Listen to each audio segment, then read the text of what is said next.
I stood in my kitchen on Christmas Eve, staring at the diamond bracelet I'd just unwrapped, watching my daughter-in-law Vanessa smirk as she handed me a crumpled gift receipt. $3,000. She'd bought herself a $3,000 bracelet with my son's credit card and had the audacity to make it my Christmas present. "I figured you could return it if you didn't like it," Vanessa said, examining her manicured nails. The store's having a sale after Christmas anyway. Nathan sat beside her on my sofa, the same sofa where his father Thomas used to read him bedtime stories, and said nothing. My boy wouldn't even meet my eyes. That's when I knew something was terribly, terribly wrong. But let me take you back to where this really started. Because the Christmas Eve humiliation was just the moment I finally admitted what I'd been refusing to see for months. It began in September, 4 months after Nathan married Vanessa in a courthouse ceremony I wasn't invited to. "Just us, Mom," he'd explained over the phone, his voice strained. "Vanessa wants it simple." Thomas had been gone 2 years by then. 2 years of waking up to an empty bed in our Scottsdale home, 2 years of cooking for one, 2 years of clinging to Sunday dinners with Nathan as my lifeline to family. At 73, you learn that your children's happiness matters more than your hurt feelings. Or so I thought. The calls started tapering off first. Nathan used to phone me every Tuesday and Thursday evening, regular as clockwork. After the wedding, Tuesday became every other Tuesday. Then just Thursdays. Then whenever he had time. "Vanessa and I are just so busy getting settled," he'd say. I could hear her voice in the background sometimes, sharp and insistent, though I could never make out the words. Subscribe to stories of revenge to hear what happened next. The real warning sign came in late September when I saw them at the grocery store. I'd been reaching for tomatoes when I spotted Nathan's tall frame 2 aisles over. My heart leaped, then stopped. Vanessa was holding up a high-end purse, one of those Italian leather numbers that cost more than my monthly utilities. She was practically dancing with it while Nathan looked uncomfortable. "It's on sale," I heard her say. "Only $1,800. Only $1,800. Nathan worked hard, but he was still paying off student loans. They rented a small apartment in Tempe. Where was this money coming from? I ducked behind the pasta display before they could see me. Shame washed over me, mixed with the sick feeling already growing in my stomach that something wasn't right. I watched them check out. Vanessa's new purse swinging from her arm, Nathan's shoulders slumped as he swiped his credit card. When I got home that afternoon, I sat in Thomas's old armchair and cried. Not because of the purse, or because Nathan hadn't said hello. I cried because I recognized that look on my son's face. It was the same expression he'd worn as a teenager when he'd gotten in over his head, when he'd made a mistake he didn't know how to fix. October brought the first dinner invitation to their apartment. I dressed carefully that Saturday evening, bringing homemade lasagna and a bottle of wine. I told myself I was being paranoid, that every mother worries too much. Then I walked into their living room and saw the new Lexus keys on the coffee table. "Gorgeous car, isn't it?" Vanessa said, catching my stare. "Nathan surprised me for my birthday." Nathan's smile looked painted on. "Only the best for my wife." I did the math silently. The purse, the luxury handbag I'd spotted on their hall table, the designer shoes Vanessa wore, the Lexus. Nathan made decent money, but not this kind of money. During dinner, Vanessa steered the conversation to my house. Again and again, like a dog worrying a bone. "It must be so much work for you, Margaret. All those stairs.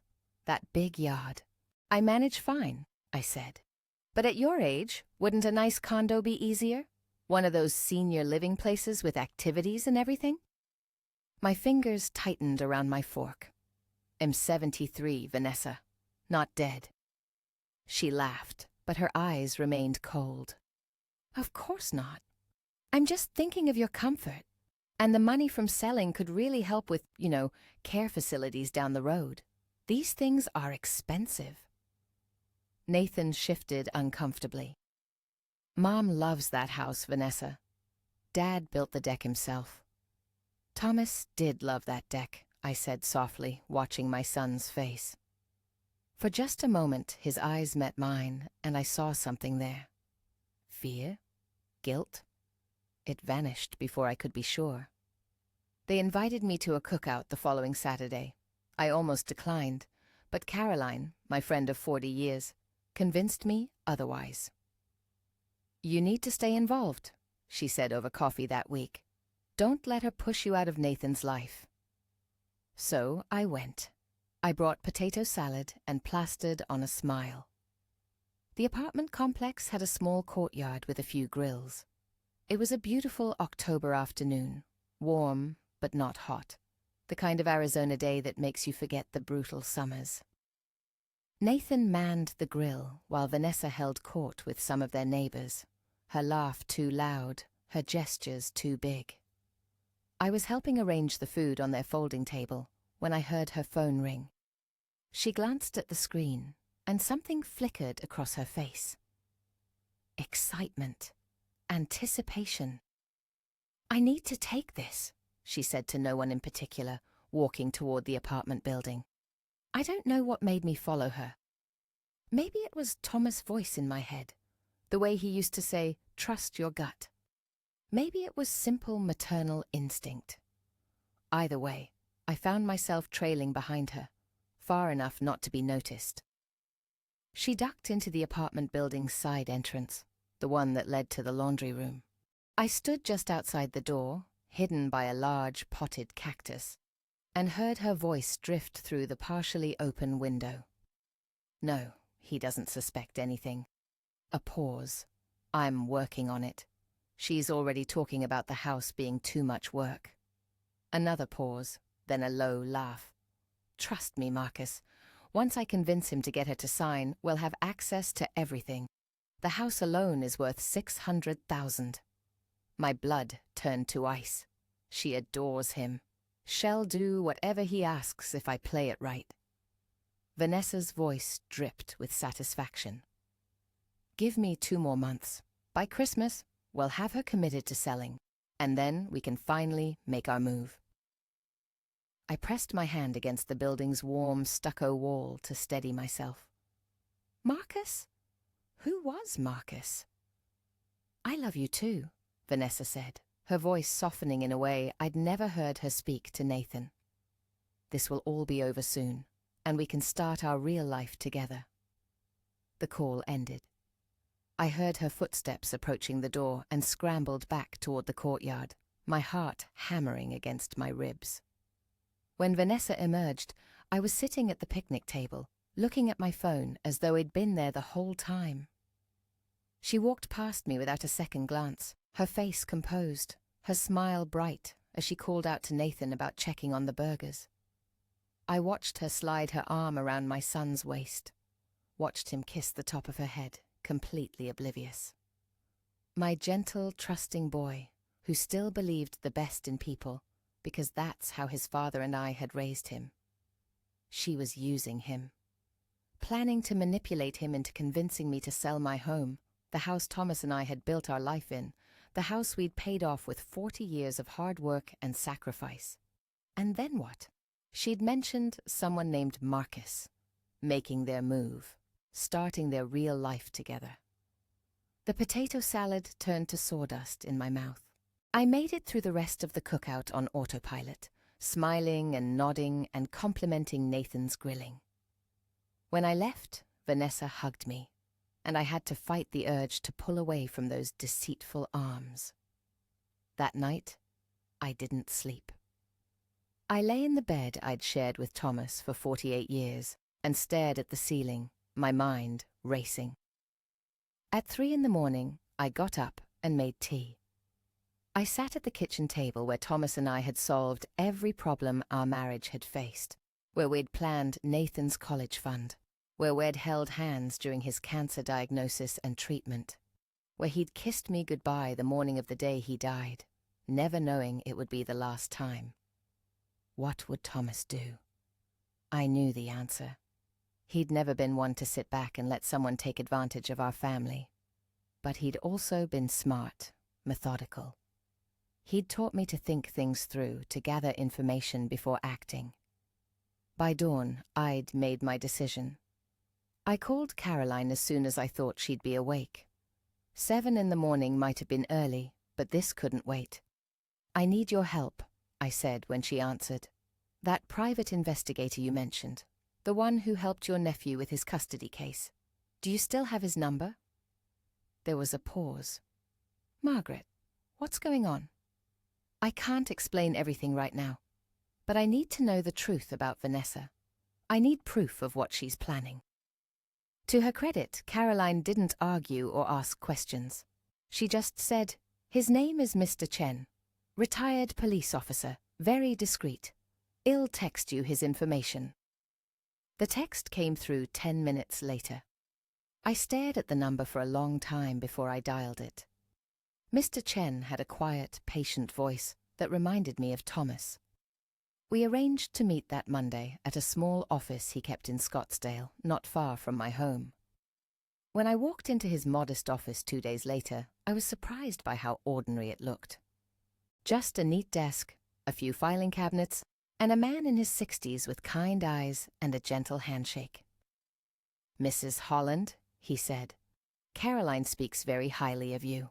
Please, sit down and tell me what's troubling you." So I did. I told him everything. The expensive gifts, the car, the conversation about my house. And finally, the phone call I'd overheard at the cookout.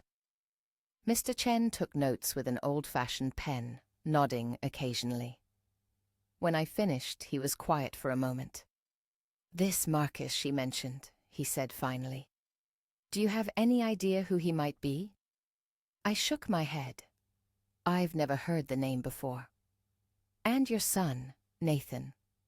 You believe he's unaware of her true intentions?" "I know my son."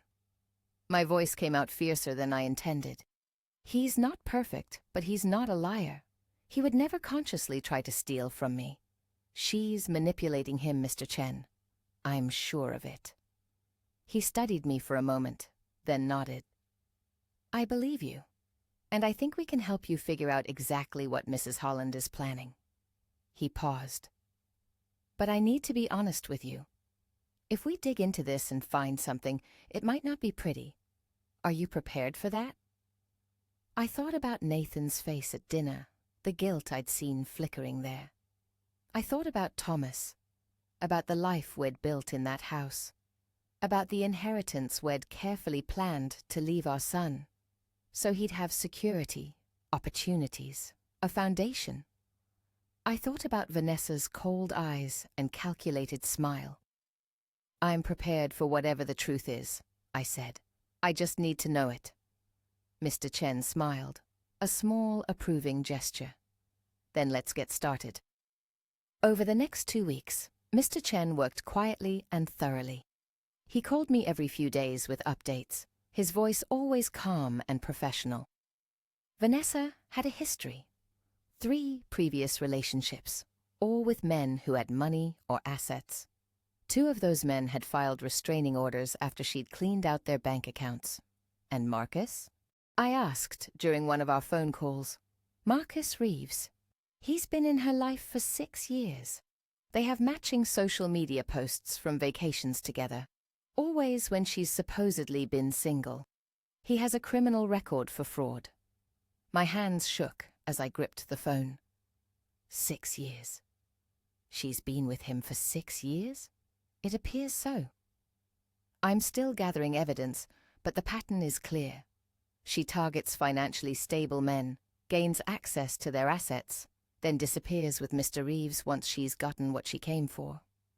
Nathan doesn't know any of this? I don't believe so. From what I can tell, she's very good at compartmentalizing her life. Your son likely has no idea Marcus exists. I closed my eyes. My poor, trusting boy. "There's more," Mr. Chen said gently.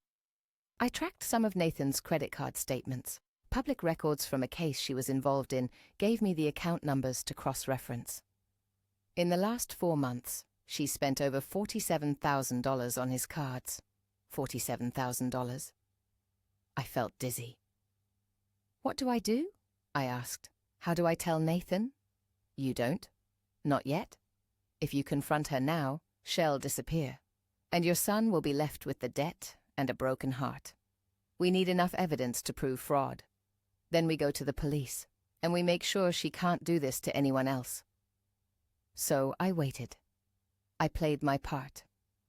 When Vanessa called to invite me to Thanksgiving dinner, I accepted with a smile in my voice. When she casually mentioned again how much easier my life would be in a smaller place, I said I'd think about it. And all the while, Mr. Chen kept digging. Thanksgiving was torture. I carved turkey and made small talk while Vanessa played the devoted wife, touching Nathan's arm, laughing at his jokes, all while I knew she was planning to destroy him. Nathan looked tired. There were dark circles under his eyes, and he'd lost weight. When Vanessa left the room to take another phone call, he turned to me. Mom, I need to talk to you about something. My heart stopped. What is it, sweetheart? He rubbed his face with both hands. It's about the house. I know Vanessa's been mentioning it, and I want you to know I would never pressure you to sell. That's your home. Dad's memory is in every corner of that place. Relief flooded through me. Then why does she keep bringing it up?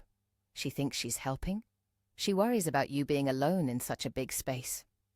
He looked miserable. I told her to drop it, but she's persistent. Nathan, are you happy? The question seemed to startle him. What? Of course. Why would you ask that? You look exhausted. You've lost weight. And the money you're spending. We're fine, Mom. Really. Vanessa likes nice things, but we're managing. I just picked up some extra consulting work to help cover things. My son was working himself to death to fund his wife's shopping sprees and her secret life with another man. The urge to tell him everything nearly overwhelmed me. But I remembered Mr. Chen's warning. Not yet. We needed proof. Vanessa returned, sliding back into her seat with a bright smile. Sorry about that. Work stuff, or Marcus stuff. I made it through dessert and left as soon as I politely could. The call from Mr. Chen came 3 days before Christmas. I have everything we need, he said. Bank records showing the money transfers to Marcus Reeves. Evidence of previous fraud cases. Even some text messages I was able to recover through legal channels. It's enough to press charges. What do I do now? You tell your son. You show him everything. And then we let him decide whether to involve the police. That night, I couldn't sleep again. I kept thinking about how to tell Nathan, how to break his heart with the truth about the woman he'd married. Then Christmas Eve arrived, and Vanessa handed me that bracelet with its crumpled receipt, and suddenly the decision was made for me. After that moment in the kitchen, after Nathan's silence and Vanessa's smirk, I set the bracelet down on the counter. Actually, Vanessa, I don't think I'll be returning this, I said quietly. I think I'll keep it as a reminder. A reminder of what? She laughed, but something flickered in her eyes. Uncertainty, maybe, of how far some people will go. I turned to Nathan. Sweetheart, I need to talk to you. Alone. It's important. Vanessa stood up. Anything you need to say to Nathan, you can say in front of me. I'm his wife. Are you? I asked, because I have some questions about that. The room went very still. Nathan looked between us, confused. Mom, what are you talking about? I pulled out my phone, my hands steadier than I expected. I am talking about Marcus Reeves. I am talking about $47,000 charged to your credit cards. I am talking about the fact that your wife has been planning to manipulate you into convincing me to sell my house so she can steal the proceeds and disappear. Vanessa's face went white, then red. "You crazy old woman. Nathan, your mother has lost her mind." But I was already pulling up the files Mr. Chen had sent me. Bank statements, photos of Vanessa and Marcus together, dated throughout her entire relationship with Nathan, screenshots of text messages discussing their plan. I handed the phone to Nathan. What happened next would change everything, but that's a story for another time. Because as I watched my son's face change, watched the truth sink in, watched Vanessa start to panic and scramble for excuses, I knew one thing for certain. The revenge was only beginning. Mr. Chen called me on a Wednesday afternoon, 3 weeks after our first meeting. I was in the garden, trimming the roses Thomas had planted the year before he died, when my phone rang. "Mrs. Holland," he said, "I need you to come to my office. Today, if possible." Something in his voice made my pruning shears slip. "You found something?" "Yes. And I think you'll want to sit down when you see it." I was at his office within the hour, my hands still smelling faintly of rose petals and soil. Mr. Chen had photographs spread across his desk. Even from the doorway I could see Vanessa's face in several of them. He gestured to the chair across from him, and I sat, my purse clutched tight in my lap. "Before I show you these," he said gently, "I want you to know that what you're about to see will be difficult. Take your time. There's water on the side table if you need it." I'd prepared myself for bad news, or I thought I had, but nothing could have prepared me for the first photograph he slid across the desk. Vanessa, in a restaurant I didn't recognize, leaning across a table to kiss a man who wasn't my son. Her hand rested on his cheek with an intimacy that made my stomach turn. The man was handsome in that polished, expensive way, graying at the temples, confident smile, designer suit. "That's Marcus," Mr. Chen said quietly. I stared at the photograph. My hands had started to shake. He slid another photo across the desk. Vanessa and Marcus walking hand in hand through a parking garage. Another one of them entering a hotel. Then one that made bile rise in my throat. Marcus' hand on the small of Vanessa's back as they stood in what looked like an expensive condo studying floor plans. "That last one was taken 6 days ago," Mr. Chen said. "They're looking at properties together. 2-bedroom places all in the $500,000 range. But Nathan is her husband." "Yes, he is." He paused. "Mrs. Holland, there's more. The photographs are just the beginning." He opened a manila folder and pulled out what looked like financial records. Bank statements, credit card bills, all with Vanessa's name on them. "In the past 4 months since marrying your son, Vanessa has spent approximately $30,000 on luxury items. The Lexus, designer clothing, jewelry, expensive dinners." "Nathan doesn't make that kind of money," I said. "No, he doesn't." Mr. Chen tapped one of the statements. These purchases were all made in cash. Large cash withdrawals from an account that's in Vanessa's name only. Not a joint account with your son. I looked up at him. "Where did the money come from?" "Marcus. He's been funding her lifestyle." Mr. Chen's face was grave. But that's not the worst of it. I almost laughed. How could it get worse? He pulled out printed emails. I recognized Vanessa's email address at the top of the first one. I was able to obtain access to some of Mrs. Holland's electronic communications, he said carefully. "I think you should read this one first." The email was dated 3 weeks earlier, sent from Vanessa to Marcus. "Baby, I know you're getting impatient, but we need to stick to the plan. Nathan's finally starting to pressure his mother about the house. She's stubborn, but she adores him. If I keep working the angle about her being too old to maintain it, about how dangerous it is for her at her age, she'll cave. She already mentioned maybe downsizing at dinner last week.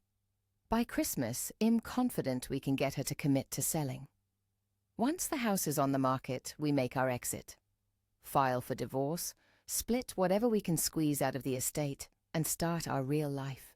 I'm so tired of pretending to love that boring mama's boy. Just a few more weeks, and we're free. The words blurred. I read them again. Then a third time. Boring mama's boy. My Nathan, who worked 60-hour weeks to build his career, who still visited Thomas' grave every month, who had cried in my arms when his father died, this grown man sobbing like the little boy who used to climb into our bed during thunderstorms. Mrs. Holland? Mr. Chen's voice seemed to come from far away. I'm fine. I wasn't fine. My chest felt tight, like someone had wrapped steel bands around my ribs. There are more emails, he said. Would you like to see them? I nodded, not trusting my voice. He showed me 7 more, each one worse than the last. Vanessa describing exactly how she was manipulating Nathan, which buttons to push, how to play on his guilt about not spending enough time with me, how to make him feel responsible for my well-being, while simultaneously making him feel inadequate as a son. One email, dated just 2 days after their wedding, made me close my eyes. The ring is done. I made Nathan spend 3 months' salary on it. Can you believe that? He actually thinks we're building a life together. So pathetic. But it's a good investment. The more committed he feels, the easier he is to control. His mother is the real target here. Once we have access to her assets, we're golden. That house alone is worth over $500,000. And according to Nathan, there's insurance money from his dad's death, retirement accounts, savings. We're talking close to $1 million total if we play this right. I opened my eyes. Mr. Chen was watching me with such compassion that I almost started crying. How long has she been with this Marcus person? Based on what I've found, approximately 8 months. They met at a charity event in Tempe last February. Mr. Chen hesitated. Mrs. Holland, I believe Vanessa targeted your son specifically because of his family situation. Single man, good income, recently lost his father, close to his mother. She saw an opportunity. The room felt too small, too hot. I stood up and walked to the window, looking out at the parking lot below. An ordinary Wednesday afternoon. People going about their lives, completely unaware that mine was shattering. Does Nathan know about Marcus? I don't believe so. From what I've observed, your son appears to be completely faithful to his wife. He goes to work, comes home to her, spends his weekends doing errands with her. He has no idea what she's doing when he's not around. I pressed my forehead against the cool glass. My poor boy. My trusting, loving son, who thought he'd found a partner to share his life with, who was probably planning for children, for a future, while his wife counted down the days until she could take what she wanted and disappear. What do I do? That depends on what you want to achieve. Mr. Chen came to stand beside me, though he kept a respectful distance. The evidence I've gathered is comprehensive. If you want to show it to Nathan now, we could arrange that. Give him the chance to file for divorce, cut his losses. But Vanessa is smart. She's careful. She's been playing this long game very patiently. If you confront her now, before she's made her move, she might back off. Claim it was all a misunderstanding. Maybe even convince Nathan that you're jealous of her, that you're trying to break them up. He was right. I could see exactly how that would play out. Vanessa, tearful and wounded, insisting she'd been taken out of context. Nathan, torn between his mother and his wife, wanting to believe the best in both of us. The seeds of doubt she'd planted would grow. Maybe not today, maybe not this month, but eventually Nathan would wonder if I'd been telling the truth. What's the alternative? Let her make her move. Let her think she's winning. Mr. Chen's voice was calm, methodical. In the meantime, we protect your assets. We make sure that even if she succeeds in manipulating Nathan, she can't actually access anything. And when the time is right, when she's fully committed to her plan, we reveal everything at once. No room for excuses or explanations. I turned to look at him. You've done this before. I spent 30 years as a police detective, Mrs. Holland. I learned that the best way to catch someone isn't to scare them into hiding. It's to let them think they're safe. Let them get comfortable. Let them make mistakes. And if Nathan gets hurt in the process, he's already hurt. He just doesn't know it yet. Mr. Chen's expression was kind but firm. The question is whether you want him to learn the truth while he still has some control, or whether you want Vanessa to choose the moment. Because she will make her move, Mrs. Holland, with or without your intervention. These emails make that clear. I walked back to the desk and looked at the photographs again. Vanessa smiling up at Marcus with genuine affection. The same smile I'd seen her give Nathan, but this one felt real. Whatever capacity she had for authentic emotion, she was giving it to this other man, while my son got the performance. Tell me what I need to do, I said. Over the next hour, Mr. Chen laid out a plan. First, I needed to protect my assets legally. Make sure that regardless of what happened, Vanessa couldn't touch my house, my savings, anything Thomas and I had built together. I know an excellent estate planning attorney, he said, Amanda Wilson. She's handled cases like this before. She can help you set up a living trust, make sure everything is protected. Second, I needed to document everything. Every conversation with Vanessa about selling the house. Every time Nathan brought it up. Dates, times, what was said. Build a timeline that matched the one in Vanessa's emails. And third, Mr. Chen said, you wait. You play along. If Vanessa pushes you to sell, you act like you're considering it. You let her think her plan is working. And when she's convinced she's about to succeed, that's when we show Nathan everything. Why wait until then? Because then it won't just be evidence of an affair. It'll be evidence of a conspiracy, fraud, potentially even financial elder abuse, depending on how far she pushes the manipulation. Nathan will see not just that his wife was unfaithful, but that she married him with the explicit intention of stealing from his family. There won't be any room for her to spin it as a mistake. I sat back down, my legs suddenly weak. When? Christmas seems appropriate, doesn't it? Mr. Chen's mouth twitched in what might have been a smile. Based on Vanessa's emails, she's planning to make her big push around the holidays. She probably thinks you'll be feeling emotional, missing your late husband, more vulnerable to suggestions about making changes. She's right. The admission hurt. I do miss Thomas more during the holidays.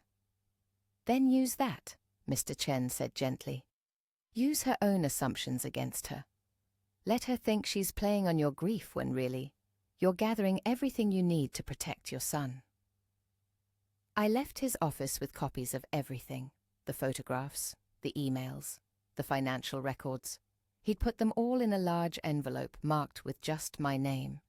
I held it against my chest like a shield as I drove home. That evening, I sat at my kitchen table and read through everything again. This time, with the initial shock wearing off, I noticed details I'd missed. The way Vanessa talked about Nathan in those emails. Not with anger or even dislike, but with contempt. As if he was a tool she was using, no more significant than a hammer. She'd never loved him, not even a little. I thought about their wedding, the courthouse ceremony I hadn't been invited to. Had she already been sleeping with Marcus by then? Had she whispered vows to my son while planning her exit strategy? My hands curled into fists. The next morning, I called Amanda Wilson's office and made an appointment for that afternoon. I didn't want to wait. Every day that passed was another day Vanessa was in my son's life, poisoning everything she touched.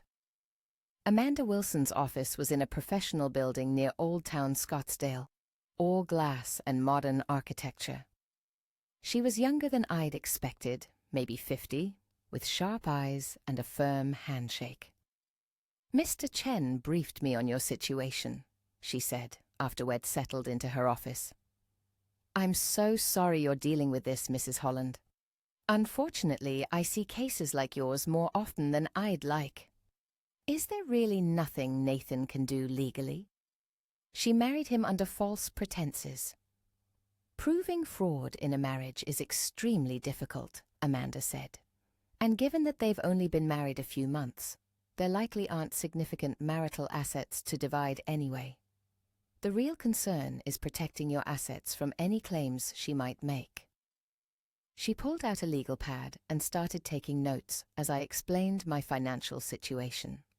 The house, paid off years ago, currently worth around $600,000.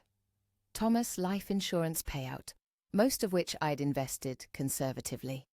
Our retirement savings, all told, just under $1 million in assets. And you want to ensure that none of this can be accessed by your son's wife, correct? Or Nathan, if she manages to manipulate him. The words tasted bitter. "I trust my son, Miss Wilson. But those emails show how good she is at controlling him. If she convinces him that selling the house is for my own good, he might actually believe he's helping me." Amanda nodded. "Then we need to establish a revocable living trust. You'll transfer all your assets into the trust, and you'll be both the trustee and the beneficiary during your lifetime. Upon your death, the assets transfer to Nathan according to the terms you specify. But while you're alive, you maintain complete control. And Vanessa can't touch it, not without your explicit permission. And will include specific provisions that any transfers or sales require not just your signature, but also written documentation of your intent and capacity. If someone tried to claim you were coerced or not of sound mind, we'd have safeguards in place." We spent the next 2 hours going over documents. My head spun with legal terminology and clauses, but Amanda was patient, explaining everything in terms I could understand. By the time I left her office, I felt like I'd put on armor. Vanessa could scheme all she wanted, but she wouldn't get her hands on what Thomas and I had built. The following week, I received a call from Nathan. My heart jumped when I saw his name on my phone screen. "Mom, hey. I know it's been a while since we talked. It's good to hear your voice, sweetheart." There was a pause. When he spoke again, he sounded uncomfortable. "Listen, Vanessa and I were talking, and we're worried about you. That house is a lot for you to manage alone. All those stairs, the yard work. We were thinking, maybe it's time to consider downsizing. There are some really nice senior communities in Scottsdale." My stomach twisted. It was starting, just like Vanessa's emails had predicted. I forced my voice to stay calm. "That's sweet of you to worry, Nathan. But I'm managing fine." "I know you are, Mom. You're tough, always have been.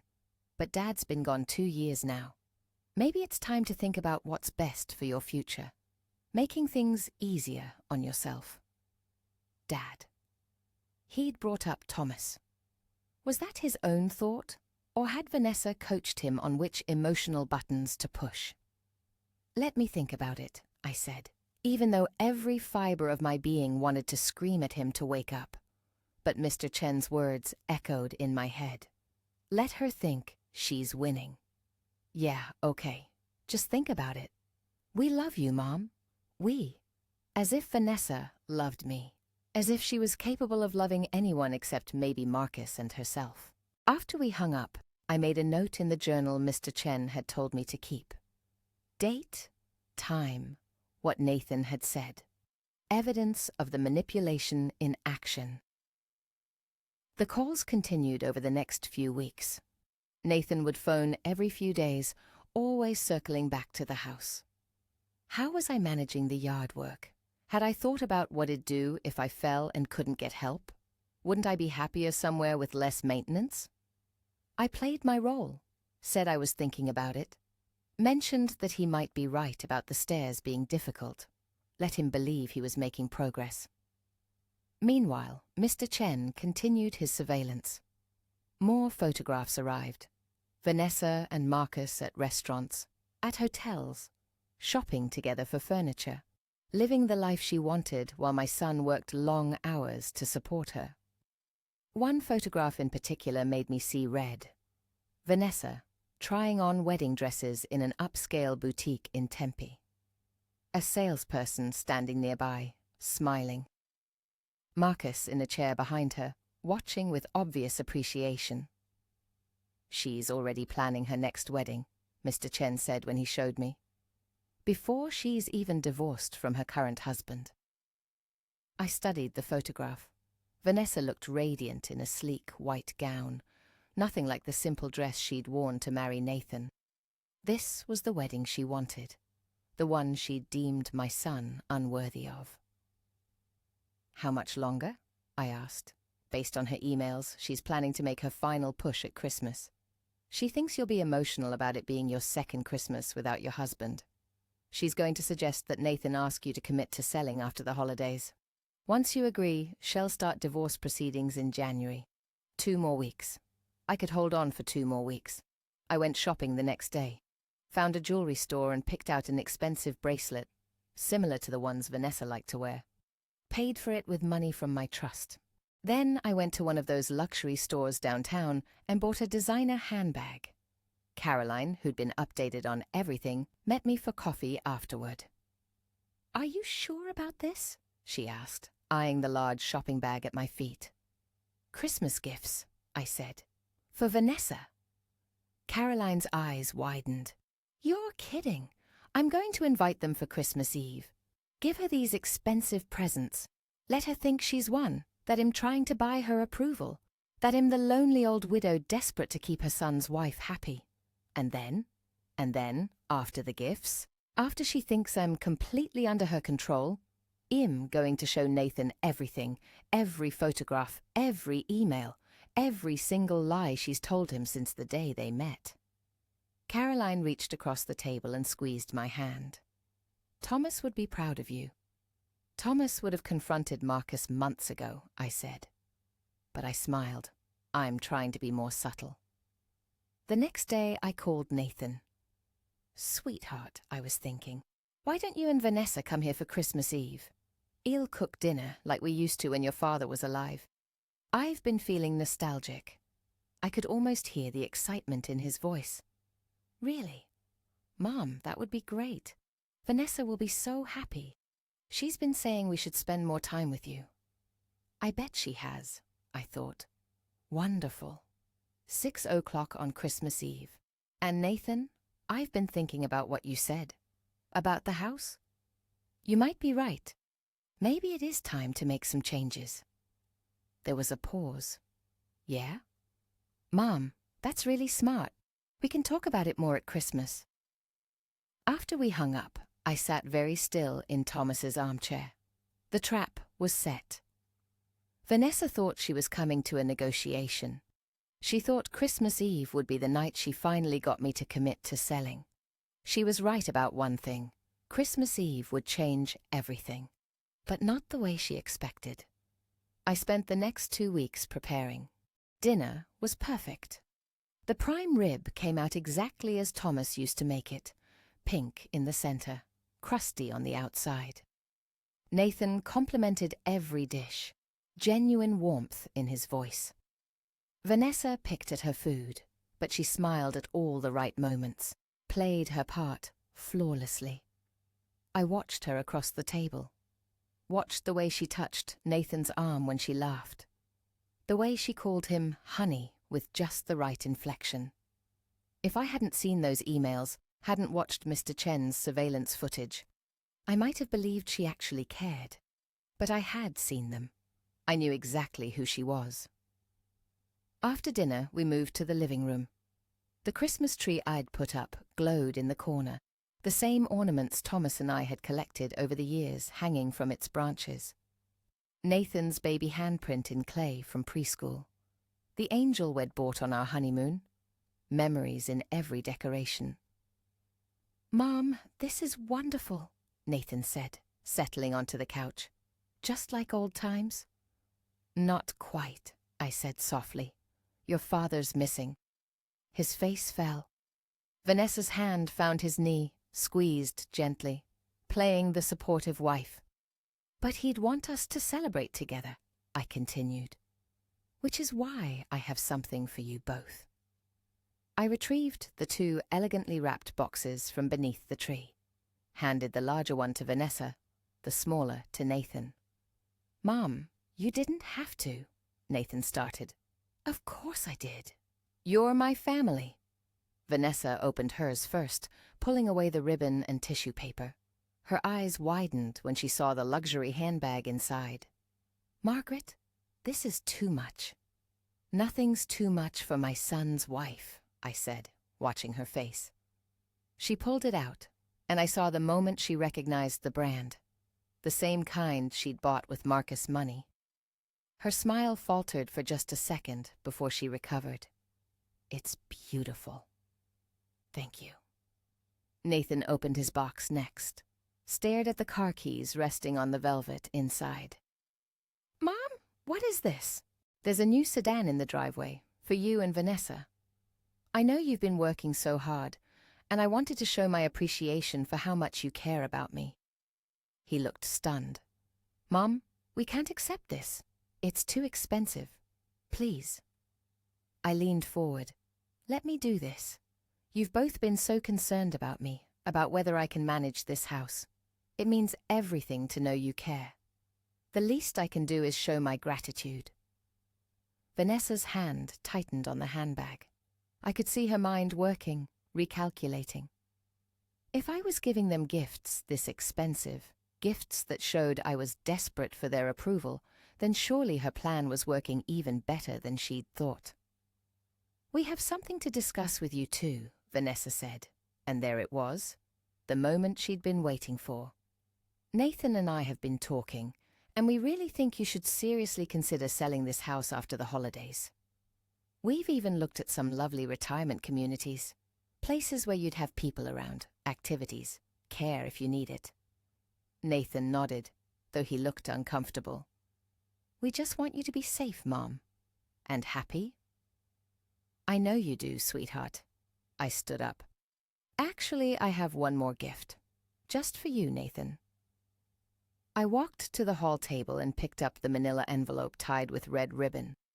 My hands were steady as I carried it back to the living room.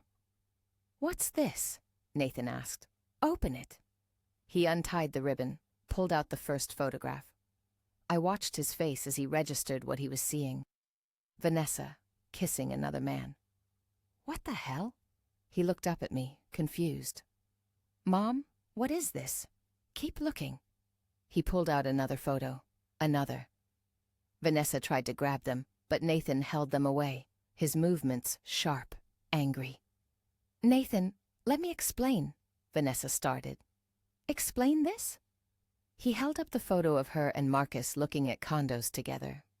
Explain why my wife is kissing some other guy? It's not what it looks like. Then what is it? His voice rose. Because it looks like you're cheating on me. I handed him the printed emails. Read these. All of them. He did. The room went silent except for the rustle of paper and Nathan's increasingly harsh breathing.